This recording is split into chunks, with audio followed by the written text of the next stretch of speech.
Hi, everyone, and welcome back to another episode of our podcast. I'm your host, Alex, and today we're going to take a deep dive into a crucial element of podcasting: how to choose the right microphone for your podcast. Choosing a microphone can be overwhelming, especially with so many options on the market. But don't worry. By the end of this episode, you'll have a clearer idea of what to look for, what to avoid, and which microphone might be the best fit for your podcast. Let's start by discussing the two main types of microphones you'll encounter: dynamic and condenser microphones. Dynamic microphones are popular in the podcasting world for a reason. They're robust, durable, and can handle high sound pressure levels, which makes them perfect for environments that aren't perfectly quiet. If you're recording in a space with background noise, a dynamic microphone is less likely to pick up those unwanted sounds.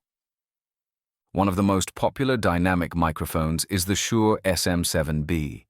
It's known for its versatility and ability to capture a warm, rich sound, making it a favorite among podcasters. The Shure SM7B is priced around $400. It's not the cheapest option, but it's a fantastic investment if you're serious about podcasting and want professional quality audio. On the more affordable side, there's the Audio-Technica ATR2100X, which costs about $100.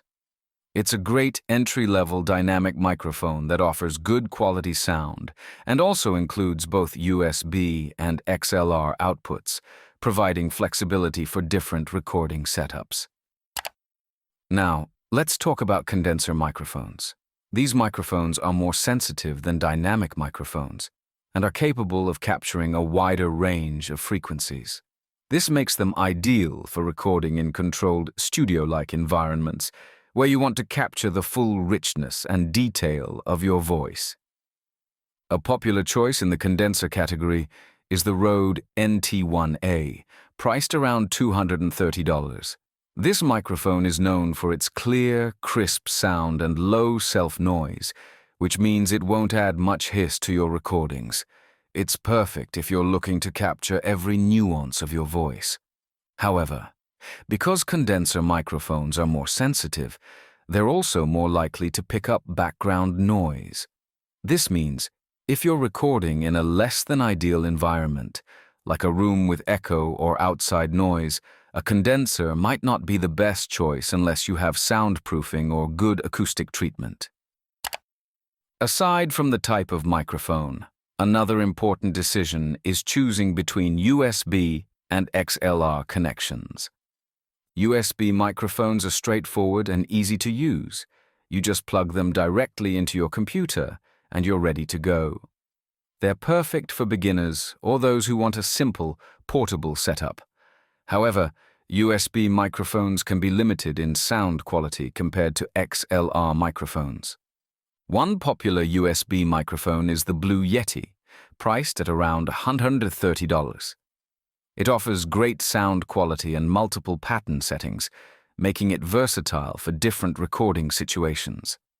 XLR microphones, on the other hand, require an audio interface or mixer, which adds complexity and cost to your setup, but also provides better control over the sound quality and more flexibility for future upgrades.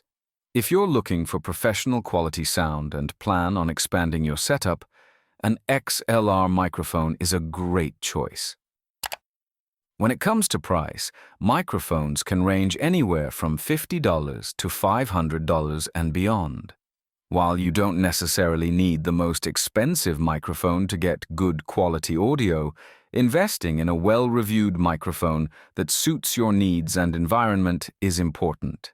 For those on a tight budget, a good starting point could be something like the Samson Q2U, which is a versatile dynamic microphone that costs about $70 and has both USB and XLR outputs. For mid-range options, you might consider the Rode NT-USB for around $170. It's a condenser microphone that offers good sound quality and is easy to use with its USB connection. Ultimately, the right microphone for you depends on your specific needs, budget, and recording environment.